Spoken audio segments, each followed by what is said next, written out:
So over Thanksgiving Day weekend, so the Kyle Rittenhouse, there were somebody on 2 days, they were on Twitter and they looked at 32,000 pro-Rittenhouse hashtag tweets, okay?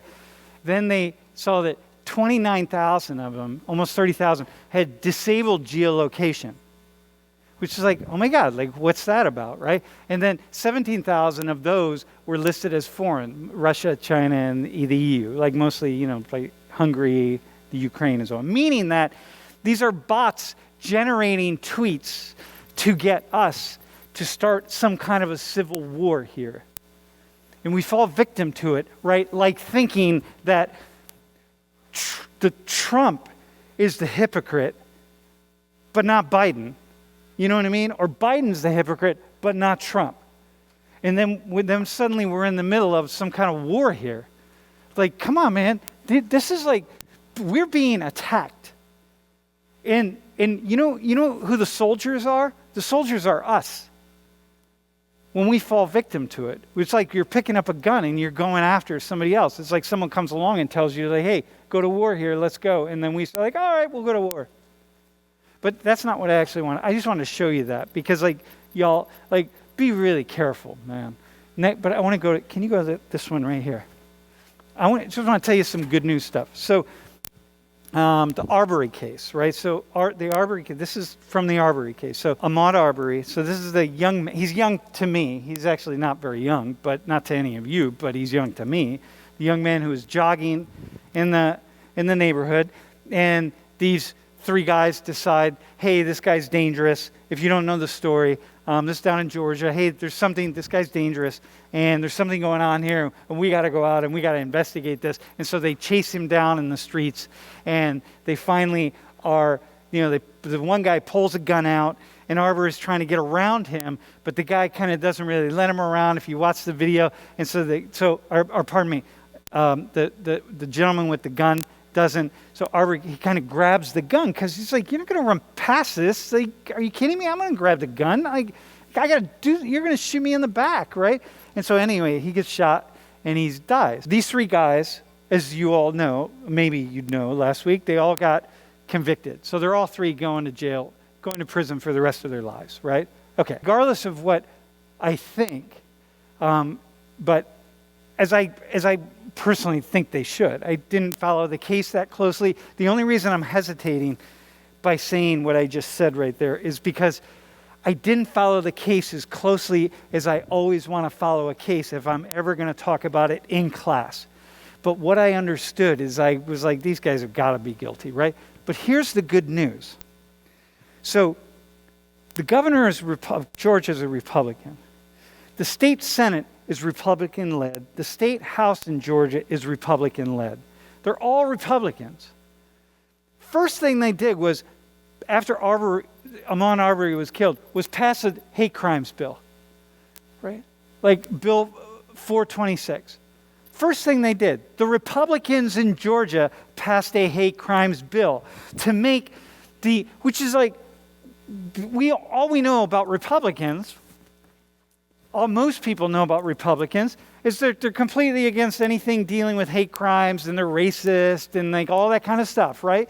So I'm here to tell you the Republicans in Georgia, right up to the governor, overwhelmingly passed a hate crimes bill to make it if you commit acts against people on the basis of their religion or their race, et cetera, sexual orientation, gender identification, that the consequences for those acts are going to be much higher than normal, right? The Republicans did that. Like, this went through, it was basically as close to unanimous as it's going to get in a Republican state, House, and Senate, and with a Republican governor. Okay, that's pretty amazing, right? But they also did this other thing. They repealed the citizens arrest law, which was put in place in 1863 in Georgia, and every state in the union, I think, has a citizens arrest law, meaning that if you see a crime happening, you can be sort of de facto deputized by that state to go out and arrest somebody for committing a crime. But what the governor of Georgia said, the Republican governor of Georgia said, was, we just have never really paid attention to this law.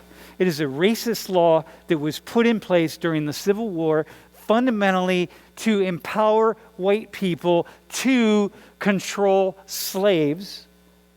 It got expanded after the Civil War, so white people would control slaves.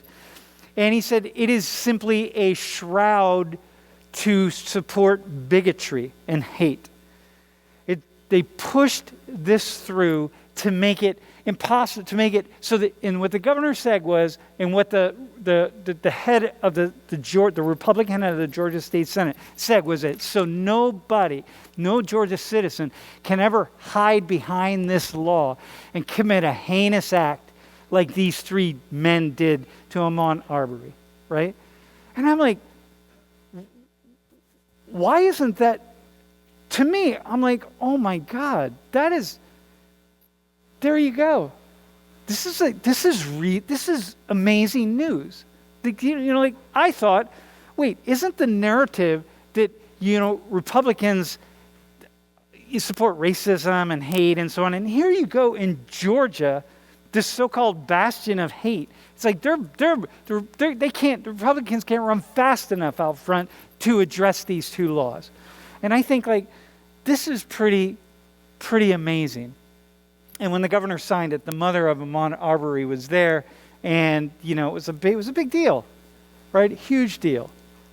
And like, okay, what do y'all think about that? Do you have anything to say? Just one thing I want to address, because I've heard you say this in other classes. Maybe it's just me, but people are people, whether they're politicians or not. Just because I voted for Biden does not mean I think he's the best president ever. Yep. Or the best man for the job. He was just the better man, in my opinion, for the job. And I think that the problem with a lot of ways that we see politicians now, we forget that they're people. We idolize them and turn them into, y'all idolize them and turn them into other figures, and they're still people, whether they're Republican, Democratic. I got people you. are people. Yep. So that doesn't surprise me, and I did hear that they passed a hate crime law. Yeah. Anja, what do you think? What's your final words on all this? No, I actually wanted to say exactly what Shania said. People are people regardless of their political status or anything like that. Yep. So the fact that they passed those laws, it's yay, I'm really happy for it, but more needs to be done. Exactly, that's what you should be doing. It's not oh my gosh, the Republicans are finally doing, no, they're human beings who should be doing the right thing like this all the time, but they don't. And it's not Republicans are always bad or Democrats are always good, but it's yes, this is what we need to be doing. Yeah, well, right. It's like what we will do with our cell phones, right? It's we should be, and we're getting there. We're getting there. It's it's okay. Yep, I got you. Bro, final thoughts about anything, man. I think we're getting to a point where everyone's sort of fed up with all the political games that have been played recently. And it's gotten pushed to a point where people will do stuff that they don't really believe in just to get some more publicity or just to get people to actually side with them. And I think it's gone to the point where that's not acceptable anymore, and it's actually being pushed back out.